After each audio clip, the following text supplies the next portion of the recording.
नहीं तो वो चेयर निकाल दो थोड़ी से क्योंकि हाँ फ्रेम साइड ही একটা ইনভার্টার বসে দেখাই किधर अरे Good evening, everyone. My name is Rahul Gupta. Sir, mic. My name is Rahul Gupta. I'm ST Crime, Cybercrime, and I'm also looking after charge of economic offences cell. So I wanted to update media about a very important case that is being investigated by economic offences cell. On 11th August 2023, एक FIR register हुई थी जिसका number था 3/2023, sections 406 and 420 read with 34 IPC। Complainant थी जिसमें Ivan Suresh Joaquin Almeida, जिन्होंने accused किया था कि मायरन रॉड्रिगेज और उसकी वाइफ दीपाली परब, इन्होंने इसको 36 लाख के ऊपर का इन्वेस्टमेंट के नाम पे फ्रॉड किया।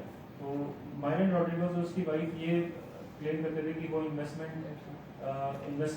पैसा इन्वेस्टमेंट करके अच्छा रिटर्न देंगे, फाइनेंशियल एक्सपर्ट अपने आप को क्लेम करते थे, और बट उस पैसे को बहुत सारे लोगों को उन्होंने ये बोल के फ्रॉड किया और पैसा वापस नहीं दिया। इसके बाद एक और कंप्लेन आई 30 अगस्त को, वो हमने स्टेट कंप्लेन ही रजिस्टर की थी क्योंकि बहुत सारे लोगों ने अप्रोच किया था कि हमारे साथ भी सिमिलर काइंड का फ्रॉड हुआ है। तो उसमें हमने 38 कंप्लेंट्स टोटल क्लब करके एक और FIR रजिस्टर की 4/2023, उसमें भी सेम सेक्शंस थे, और तो ये सब मिला के टोटल फ्रॉड का अमाउंट 20 करोड़ से ऊपर पहुंच गया था। दोनों FIR मिला के 3/2023 और 4/2023, तो टोटल फ्रॉड अमाउंट इसमें 20 करोड़ के ऊपर था उस समय। लेकिन उसके बाद फर्दर इन्वेस्टिगेशन से हमको ये अंदाजा लगाया कि इसमें और भी लोगों के साथ फ्रॉड हुआ है। More than 50 people have been frauded by Myron Rodrigues and his wife Deepali and his ex-wife, and this fraud has been going on since 2011. इसमें there is a likelihood कि 100 करोड़ से ऊपर का भी fraud amount involved. So it's a massive kind of scam that had happened, and this happened mostly with the people in Salsett taluka. इसमें accused Myron जो था वो अपने आप को इंट्रोड्यूस करता था कि मैं स्टॉक ब्रोकर हूँ और दीपाली फाइनेंशियल एक्सपर्ट है, ये उसके बाद ये ट्रेड में शेयर में इन्वेस्ट करते हैं और लोगों को अच्छा रिटर्न देंगे। उसके बाद हमने दीपाली को तो इन्वेस्टिगेशन ज्वाइन करा लिया था, लेकिन मायरन उसके बाद एक्सपांडिंग हो गया था, एंड इंटेलिजेंस के थ्रू हमको पता चला कि वो लंदन चला गया दुबई के थ्रू FIR रजिस्टर होने से पहले। जुलाई 2023 में वो फरार हो गया था। उसको हमने फिर LOC ओपन किया ब्यूरो ऑफ इमिग्रेशन के थ्रू, ब्लू नोटिस इशू किया इंटरपोल से और इन्फॉर्मेशन के बारे में कलेक्ट करने के लिए। उसके बाद हमने अब रेड नोटिस की प्रोसेस भी शुरू कर दी है, and we are making all our efforts to bring him back to Goa, arrest him and make sure that justice is done in this case. Myron की जो एक्स-वाइफ थी सुनीता रॉड्रिगेज, वो 2021 में ही हैड डाइवोर्स्ड हर, एंड उसके बाद ये दीपाली पर उसकी सेकंड वाइफ थी, but it was a continuing offence, तो काफी पुराने टाइम से चल रहा था। हमने फाइनेंशियल स्टेटमेंट्स का एनालिसिस भी किया है, तो जिसमें हमने बैंक अकाउंट्स इनके दोनों के फ्रीज किए मायरन और दीपाली के, उसमें 6 लाख के लगभग बैलेंस है। उसके बाद हमने फिक्स डिपॉजिट्स थे वो भी फ्रीज किए हैं, वो 35 लाख के ऊपर है, और दो इनके बैंक लॉकर डिटेक्ट हुए हैं अलग अलग बैंक में, तो उसको भी हमने फ्रीज किया है। उसके बाद मायरन, दीपाली और सुनीता की हमने प्रॉपर्टीज खंगालना शुरू की, तो 8 इमूवेबल प्रॉपर्टीज के बारे में पता लगाया गया, 7 फ्लैट और 1 villa across Goa and Mumbai, और उसको हमने उनको भी हमने उनके बारे में सब रजिस्ट्रार को लिख दिया कि ये प्रॉपर्टी को सेल ना किया जाए, और इसकी इंफॉर्मेशन हमने ED को भी दी। As per the account statement of Myron, इसमें टोटल इसके अकाउंट में 2009 से 130 करोड़ रुपए का क्रेडिट था और 129 करोड़ का डेबिट था। 129 भी नहीं, लगभग 130 करोड़ का ही डेबिट मान लिया जाए, अप्रोक्सीमेटली 130 करोड़ का क्रेडिट और 130 करोड़ का डेबिट 2009 से लेके 17 अगस्त 2023 तक। अब उसके बाद और भी फाइनेंशियल इन्वेस्टिगेशन हुई तो पता चला कि मायरन और दीपाली बहुत सारी कंपनी से जुड़े हुए हैं। सबसे पहली कंपनी जो इनकी आपस में है जिसका नाम है DMN designing new worlds LLP, उसके बाद मायरन रॉड्रिगेज ने एक और कंपनी थी आइडेलिक गोन गेटवेज डेवलपमेंट्स प्राइवेट लिमिटेड, इसने भी पैसा इन्वेस्ट किया था। इसका जो फ्रॉड अमाउंट था उसने आइडेलिक गोन गेटवेज में इन्वेस्ट किया, 3.25 करोड़ रुपए इसने आइडेलिक कंपनी में ट्रांसफर किए थे। तो उसके बाद उस कंपनी को भी, चूंकि इसका रोल भी उसी फ्रॉड के पीरियड में इस कंपनी में पैसे ट्रांसफर हुए थे, तो ऑब्वियसली हमने इसको भी अभी रिसेंटली अंडर द स्कैनर लिया है। जब हमने दोबारा पूरा इन्वेस्टिगेशन एनालिसिस किया तो इट इज लाइकली कि कंपनी का इन्वॉल्वमेंट है इस केस में, और इस कंपनी के डायरेक्टर्स को भी हमने इसमें अक्यूज बनाया।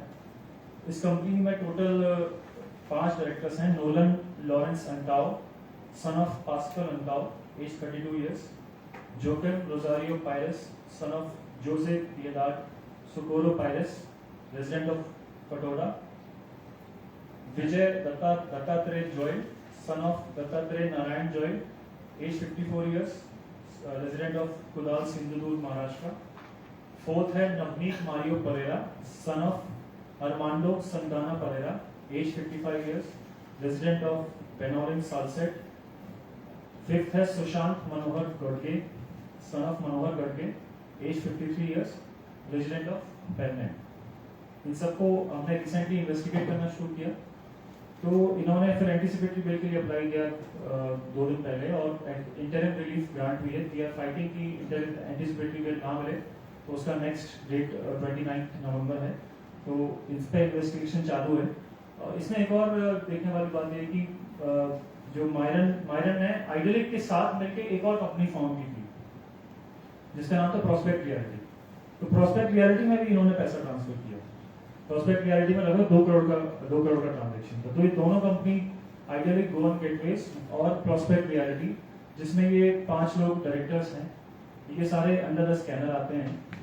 तो उन पे हमारी इन्वेस्टिगेशन चालू है। इनमें से 4 ने एंटीसिपेटरी बेल ले ली है और 5वें को हम ढूंढ रहे हैं। चूंकि ये सब फाइनेंशियल ट्रांजैक्शंस थे जिसमें गोवा के डिपॉजिटर्स का पैसा गया था, ये 1999 का एक्ट है। तो इसमें हमने सेक्शन 3 और 5 को रिसेंटली इस केस में इंक्लूड किया है based on our financial investigation. अभी दोनों केसेस अंडर इन्वेस्टिगेशन हैं।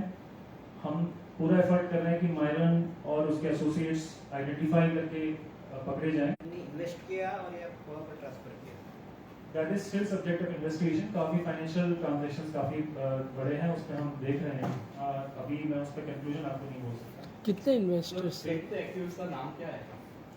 5th accused मैंने 5 सुशांत कोर्टे, नहीं, जो एंटीसिपेटरी बेल इंटरिम रिलीफ नहीं मिला है उसको जोकेम Rosario पायरस।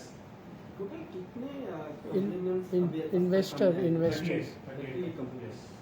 Total investor any political involvement हाँ, any political involvement in that company? it is investigation चल रही है अभी, cannot comment on that। Total investors कितने हैं आपके हिसाब से? और 60-70 के लगभग रहेंगे।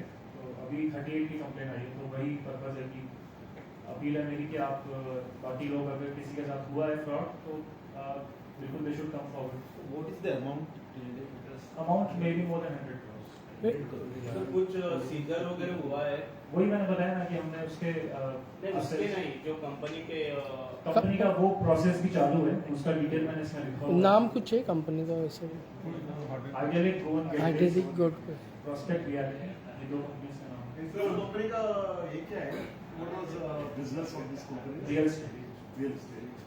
सर उनको जो बेल मिला है वो किस ग्राउंड पे मिला है? इंटरिम रिलीफ मिला है, अभी एंटीसिपेटरी बेल मिला नहीं। Court is also just prima facie court अपनी प्रोसेस एक सब पहला स्टेप जनरली होता है केस में interim. any case registered against that company's director in out of Goa?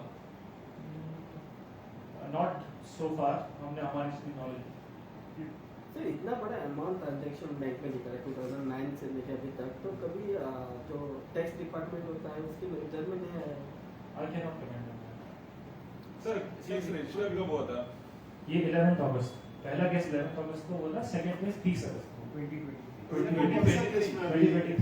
इनको किस टाइम से कौन सा केस में एक्यूज किया है? ये 5 लोगों को। ये फर्स्ट का सेकंड केस वो सेकंड नंबर वाला, सेकंड नंबर 04 of 2020। ऐड क्या है now? Yes. Myron is a main accuse. Yes. Sir 23 में रजिस्टर हुआ था तो थोड़ा टाइम क्यों लगा? चल रही यार क्योंकि बहुत लेंथी होती है ना फाइनेंशियल इंडस्ट्री। आप देखो 130 करोड़ के ट्रांजेक्शंस, कंपनीज का नाम, वो सब प्रोसेस अभी तक कितने जनों को अरेस्ट किया? अभी तक तो अरेस्टेड इन्वेस्टिगेशन ज्वाइन कराई गई है उसकी वाइफ को। अरेस्टेड अभी तो नहीं है बट प्रॉपर्टीज काफ़ी सारी सीज हैं। सर आप जो BNS और IPS लगाते हैं ना IPC, so it depends upon the occurrence of the crime or complaint rate on the नहीं basis. वेरीफाई तो करना पड़ता है एक बार ना सेक्शन। सर BNS और BNS तो बाद में 1 जुलाई के बाद से BNS occurrence of the crime. हाँ okay thank you so much. प्रश्न भेज देंगे। हाँ